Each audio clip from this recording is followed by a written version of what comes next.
நம்ம தமிழ்நாட்டை எடுத்துக்கிட்டிங்கன்னா இப்போ பெரியாரை தவிர்த்து தமிழ்நாட்டு அரசியலை நம்ம பேசவே முடியாது. அதை தவிர்த்துட்டோன்னு சொன்னால் நம்மளுடைய வரலாறை நாமளே மறைக்கிறோன்னு அர்த்தம்.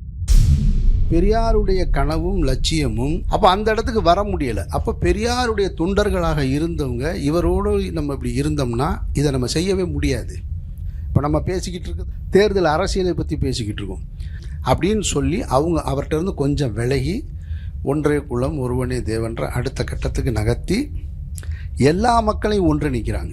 கடவுள் இல்லைன்றாரு, நீ கடவுள் இருக்கா உன் கடவுளை நீ வச்சுக்க, உனக்கு சாமி இருக்கா உன் சாமியை நீ வச்சுக்க, உனக்கு சாதி இருக்கா அது ஒன்னோட நிறுத்திக்க, பொதுவெளியை கொண்டு வராது. ஆனால் நம்ம எல்லாருமே ஒரு இனமாக ஒன்று கூடுவோம், மொழி சார்ந்த இனமாக ஒன்று கூடுவோம்னு தான் வெளியில் வந்து ஒரு கட்டமைப்பை உருவாக்குறாங்க.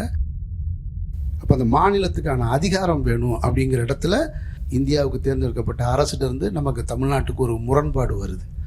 அந்த முரண்பாடு 47 அங்கிட்டு ஒரு 5 வருஷத்தில் தொடங்கிடுது, 52லேயே தொடங்கிடுது. தொடங்கின ஒன்று தான் இது சரியாக வராது, நீங்கள் வந்து மொழியை திணிக்கிறீங்கன்னு மொழி வாரியாக மாநிலங்களுக்கு உரிமை வேணும். நீதி கட்சியிலேருந்து திராவிட முன்னேற்ற கழகம்னு தொடங்கி வந்து கிட்டத்தட்ட ஒரு 20 ஆண்டுகள் தான். சுதந்திரத்துக்கு பின்னாடி கரெக்டாக கணக்கு பண்ணிங்கன்னா 20 வருஷம்.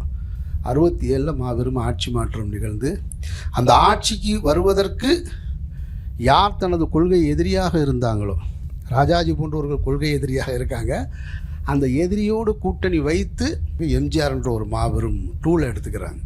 இந்த எம்ஜிஆர்ன்ற டூல் யாருன்னா திரைப்படங்களின் மூலமாக பல லட்சக்கணக்கான மக்களுடைய அன்பை பெற்றவர்.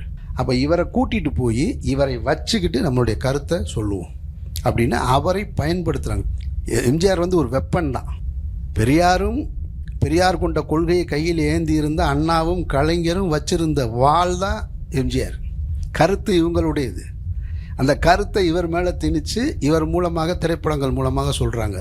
இவரை வைத்து கூட்டங்களை கூட்டி அதன் மூலமாக பரப்புரை செய்கிறாங்க. இப்படி பரப்புரை செஞ்சு தான் ஆட்சி கட்டலுக்கு வர்றாங்க. இப்போ இந்த கதையிலேருந்து நம்ம புரிஞ்சுக்க வேண்டியது என்னென்னா, இது வரைக்கும் ஒரு கொள்கை இருந்தது. இந்த இடத்துக்கு வர்றது வரைக்கும் ஒரு இயக்கத்துக்கு ஒரு கொள்கை இருந்தது.